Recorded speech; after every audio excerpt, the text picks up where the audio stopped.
Yes students, next अपना जो chapter है वो है chapter number 4 carbon and it's compounds. वो स्टार्ट करेंगे अपन। कार्बन एंड इट्स कंपाउंड्स में फर्स्ट ऑफ ऑल ये चैप्टर हाफ ही आ रहा है आपके इस टर्म में, ठीक है। टर्म 2 में बहुत कम चैप्टर का पार्ट ही आ रहा है, ज्यादा पार्ट नहीं आ रहा है। First we will start with carbon. Carbon का एटॉमिक नंबर बेटा 6 होता है। इसकी इलेक्ट्रॉनिक कन्फिगरेशन होती है 2,4। इसकी वैलेंसी जो होगी, वैलेंसी कितनी होगी पहले अपन को ये डिसाइड करनी होती है। फर्स्ट शेल में 2 इलेक्ट्रॉन है, नेक्स्ट शेल में 8 आते हैं।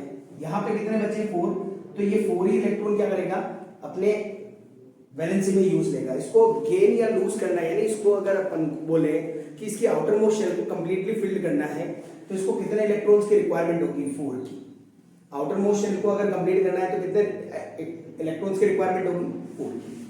अब कार्बन क्या करता है, carbon is a non metal. Carbon क्या है, एक तरह का नॉन मेटल है। कार्बन डज नॉट गेन और डोनेट इलेक्ट्रॉन्स। कार्बन ना तो गेन करता है और ना ही इलेक्ट्रॉन्स को डोनेट करता है। तो अब क्वेश्चन आता है कार्बन करता क्या होगा और कार्बन क्यों गेन नहीं करता और क्यों डोनेट नहीं करता। अपने को क्वेश्चन आएगा मन में कि भाई कार्बन गेन और डोनेट क्यों नहीं करता। तो अपन इसका आंसर सिंपल है कि कार्बन गेन और डोनेट इसलिए नहीं कर पाता क्योंकि उसके पास 2 रास्ते होते हैं। भाई 4 है, डोनेट भी कर सकता है और 4 ही गेन कर सकता है, कंप्लीटली फिल्ड हो जाएगा। या तो 0 की तरफ चला जाए या 8 की तरफ चला जाए, कंप्लीटली फिल्ड हो सकता है। अब यहाँ पे कार्बन दिमाग लगाता है। कार्बन बोलता है ना तो मैं गेन करूंगा ना ही डोनेट करूंगा। अब गेन और डोनेट क्यों नहीं करता, उसका रीजन देखते हैं पहले। कार्बन ना तो इलेक्ट्रॉन गेन करता है ना ही डोनेट करेगा। अब क्यों नहीं करेगा उसका मतलब समझो।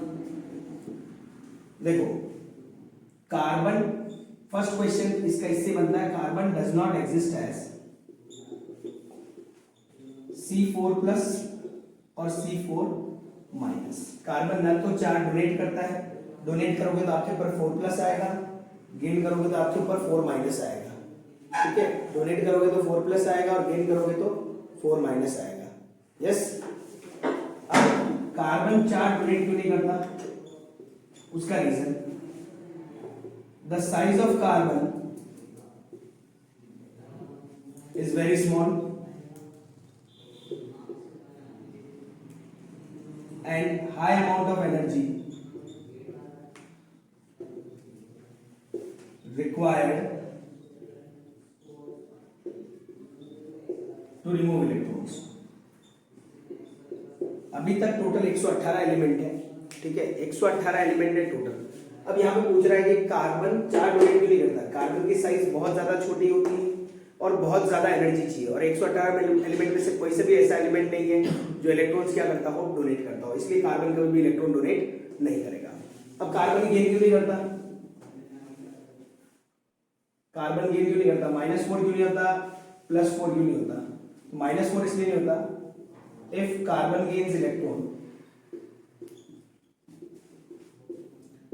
द टोटल इलेक्ट्रॉन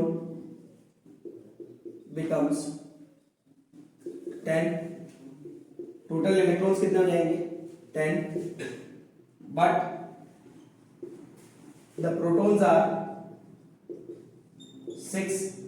देखो जब भी कार्बन की बात करें तो 6 प्रोटॉन और 6 इलेक्ट्रॉन होते हैं, ठीक है।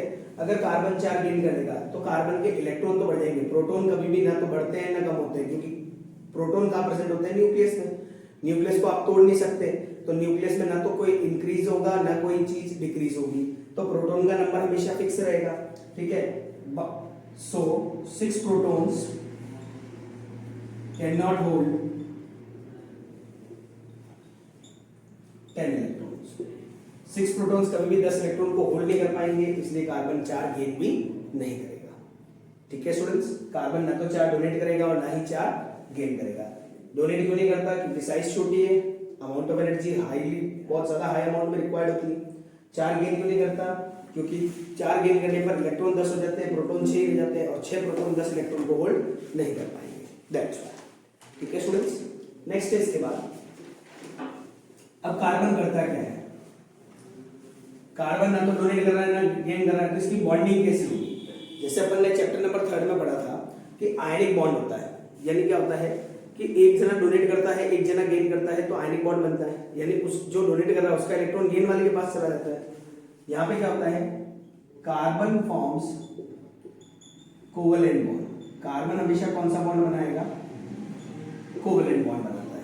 कार्बन हमेशा कौन सा बॉन्ड बनाता है, कोवेलेंट बॉन्ड। अब क्वेश्चन आता है कोवेलेंट बॉन्ड क्या होता है भाई, तो कोवेलेंट बॉन्ड होता है the sharing of electrons between non metals. Non metals जब इलेक्ट्रॉन को शेयरिंग करते हैं तो उसको कौन सा बॉन्ड बोलते हैं, कोवेलेंट बॉन्ड बोलते हैं। The sharing of electron between non metals is known as covalent bond. अब ये तीन टाइप के होते हैं, थ्री टाइप्स के होते हैं ये।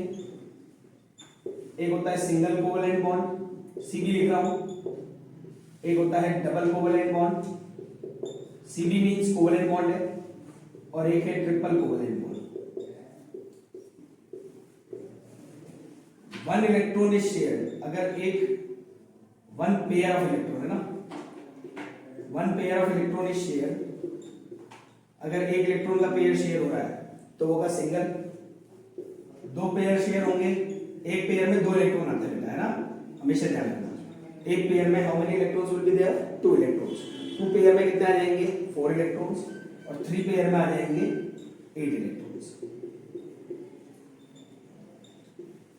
अब इसका सिंपल एग्जांपल देखता हूं। एक होता है H2, O2 और N2। हाइड्रोजन का नंबर बेटा 1 होता है, दोनों ही हाइड्रोजन है, ये भी हाइड्रोजन और ये भी हाइड्रोजन। अब इनकी शेयरिंग कैसे होगी, ये हाइड्रोजन के पास एक इलेक्ट्रॉन है, इस हाइड्रोजन के पास भी एक इलेक्ट्रॉन है। ये शेयरिंग कैसे करते हैं कि दोनों के पास फर्स्ट शेल में दो इलेक्ट्रॉन आने चाहिए, तो दोनों के पास दो दो आ जाए। तो ये क्या करते हैं, जब तेरे को जरूरत है तो तू ले जा, जब मेरे को जरूरत है तो मैं ले दूंगा। ये ध्यान रखना, सर्कल में एक ही एलिमेंट आना चाहिए और इलेक्ट्रॉन कंप्लीटली फिल्ड आने चाहिए। इसके सर्कल में भी दो इलेक्ट्रॉन आ जाएंगे और इसके सर्कल में भी कितने इलेक्ट्रॉन आ जाएंगे, दो। ठीक है। ऑक्सीजन की बात करें, ऑक्सीजन का नंबर होता है 8। फर्स्ट शेल तो कंप्लीटली फिल्ड है, सेकंड शेल में कितने हैं, 6। चाहिए कितने, 8। मैं फर्स्ट शेल का मेरे को कोई रोल है ही क्योंकि फर्स्ट शेल तो भरी नहीं, मेरे को भरनी है सेकंड शेल। ऑक्सीजन को कितने चाहिए उससे डिसाइड होता है, 6 हैं, 2 चाहिए। इस ऑक्सीजन को भी 2 चाहिए। इसके पास 4 तो पड़े पॉकेट में, इसके पास भी 4 पड़े रहेंगे पॉकेट में। भाई 6 इलेक्ट्रॉन है, 4 और 2 6 हो गए इसके यहाँ पे, और इस वाले ऑक्सीजन के 2 और 4 6 हो गए। ये बोलेगा भाई कभी मैं ले लूंगा और कभी तू ले लेना, कभी मैं ले लूंगा और कभी तू ले लेना। ऐसे ही नाइट्रोजन का देखो, नाइट्रोजन का नंबर होता है 7 2,5। नाइट्रोजन को 3 चाहिए तो शेयरिंग भी कितने की करेगा, 3 की। जितने आपको इलेक्ट्रॉन चाहिए उतने की शेयरिंग करनी पड़ेगी। लास्ट में 5 थे, 3 तो बना दिए, ये 2 ये आ रहे हैं और ये इसके 2 आ रहे हैं। ये हो गए इसके 8 और ये हो गए इसके 8। शेयरिंग में ये होता है कि अगर आप इसके 3 इलेक्ट्रॉन ले रहे हैं तो सामने वाला भी आपके 3 इलेक्ट्रॉन्स लेगा। ये होती है कोवेलेंट बॉन्ड। ये सिंगल कोवेलेंट बॉन्ड है क्योंकि एक पेयर आ रहा है इलेक्ट्रॉन का, ये डबल है क्योंकि 2 पेयर आ रहे हैं, ये ट्रिपल है इसमें 3 पेयर आ रहे हैं। आपको बॉन्डेड इलेक्ट्रॉन्स गिनने हैं, उसके पास कितने हैं वो नहीं गिनते, आपको बॉन्ड में कितने आ रहे हैं वो गिनने होते हैं। ठीक है, जो इंटरसेक्शन पॉइंट में आ रहे हैं, यानी दोनों में जो कॉमन चीज है, इसमें कॉमन चीज है 2 इलेक्ट्रॉन, इसमें कॉमन है 4 इलेक्ट्रॉन, इसमें कॉमन है 6 इलेक्ट्रॉन। तो ये सिंगल कोवेलेंट बॉन्ड है, ये डबल कोवेलेंट बॉन्ड है और ये ट्रिपल कोवेलेंट बॉन्ड है। ठीक है स्टूडेंट्स, क्लियर है। चलिए इसके बाद है next properties.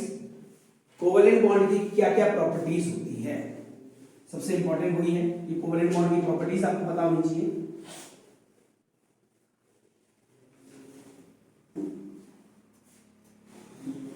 Properties of covalent bond. Covalent bond की प्रॉपर्टीज क्या होगी, number 1, they do not form crystalline solid. इसका कभी भी क्रिस्टलाइन सॉलिड नहीं बनता। जो आयनिक बॉन्ड की प्रॉपर्टी है ना उसकी जस्ट अपोजिट होगी, ये कभी भी क्रिस्टलाइन सॉलिड की फॉर्म में नहीं बनेंगे। सेकंड है, they have weak force of attraction. उनमें स्ट्रॉन्ग होता था, आयनिक और इसमें डिफरेंस है बस, they have weak force of attraction. इनका फोर्स ऑफ अट्रैक्शन क्या होगा, वीक होगा। थर्ड, उसमें अपन पढ़ते थे, उनमें हाई मेल्टिंग और बॉइलिंग पॉइंट होता था, they have low melting point and boiling point. ठीक है। फोर्थ, वो इलेक्ट्रिसिटी कंडक्ट करते थे, they are poor conductors of heat and electricity, ये बहुत पुअर कंडक्टर्स होते हैं, ठीक है। वो पानी में सोल्यूबल होते थे, they are not soluble in water, they are not soluble in water but soluble in organic solvent. अब ऑर्गेनिक सॉल्वेंट क्या होता है? वाटर हमेशा पोलर सॉल्वेंट होता है या इनऑर्गेनिक सॉल्वेंट बोल सकते हो। ऑर्गेनिक सॉल्वेंट होते हैं पेट्रोल, डीजल, बेंजीन, ये सब आपके ऑर्गेनिक सॉल्वेंट होते हैं। ये कौन से सॉल्वेंट होते हैं? ऑर्गेनिक सॉल्वेंट होते हैं। तो ये पानी में सोल्यूबल नहीं होते हैं और प्लस ये किस में सोल्यूबल होते हैं? ऑर्गेनिक सॉल्वेंट में, जैसे पेट्रोल हुआ, डीजल हुआ, बेंजीन हुआ, इसमें ये जो कोवलेंट बॉन्ड्स होते हैं, कोवलेंट कंपाउंड्स होते हैं, वो सोल्यूबल होते हैं। तो ये कोवलेंट कंपाउंड्स की प्रॉपर्टीज है 5। ये 5 प्रॉपर्टीज किसकी? कोवलेंट कंपाउंड्स की। ये बिल्कुल just opposite to ionic bond है, just opposite to ionic compounds है, जस्ट अपोजिट है, ठीक है। जो फर्स्ट टर्म में आ चुका है वो चैप्टर, उसके जस्ट अपोजिट है ionic compound, chapter number 3, metal and non metal. Next है इसके बाद वर्सेटाइल नेचर। कार्बन का नेचर क्या होता है? वर्सेटाइल होता है। देखो, अगर अपन वर्सेटाइल की मीनिंग करें, ठीक है, मीनिंग की बात करें वर्सेटाइल की, वर्सेटाइल नेचर का मतलब क्या होगा? वर्सेटाइल नेचर का मतलब क्या होगा? अगर बात करूं मैं वर्सेटाइल नेचर होता क्या है भाई? वर्सेटाइल नेचर का मतलब होता है कि आप में बहुत सारी चीजें एट ए टाइम प्रेजेंट है, ठीक है। अगर म्यूजिशियन की बात करूं, वर्सेटाइल वो होगा जो हाई नोट का भी गाना गा सके और लो नोट का भी गाना गा सके। डांसर में वर्सेटाइल वो होगा जो कंटेम्पररी भी कर सके, पॉप डांस भी कर सके, हिप हॉप भी कर सके। सबके लिए वर्सेटाइल का मीनिंग अलग अलग होता है। कार्बन की वर्सेटिलिटी का मतलब क्या है? कार्बन सबसे बॉन्ड बना लेता है, कार्बन किसी भी सिंगल एलिमेंट को नहीं छोड़ता है। कार्बन के कंपाउंड सबसे ज्यादा होते हैं। क्यों होते हैं? क्योंकि उसका नेचर कैसा होता है? वर्सेटाइल। अब वर्सेटाइल उसकी वैलेंसी के कारण है, क्योंकि दूसरे एलिमेंट्स को क्या चाहिए? या तो 1 इलेक्ट्रॉन चाहिए, 2 चाहिए या 3 चाहिए, मैक्सिमम 3 से ज्यादा किसी को नहीं चाहिए। और कार्बन कितने के साथ बॉन्ड बना सकता है? 4 के साथ बॉन्ड बना सकता है, क्योंकि 4 कार्बन की लास्ट शेल में कितने इलेक्ट्रॉन्स हैं? 4 इलेक्ट्रॉन्स हैं। तो वर्सेटाइल नेचर में फर्स्ट प्रॉपर्टी, 2 प्रॉपर्टी होती है। पहली है कैटिनेशन। कैटिनेशन का मतलब होता है copycat, self linking property, self linking property, यानी carbon combines with another carbon, carbon carbon के साथ मिलकर ही another carbon to form long chains and branch structures.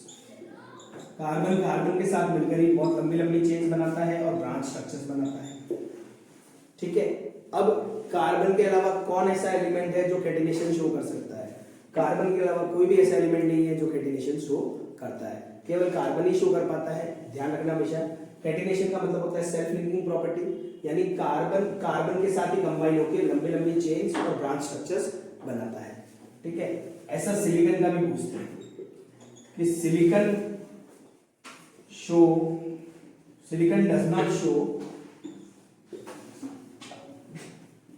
does not show catenation property.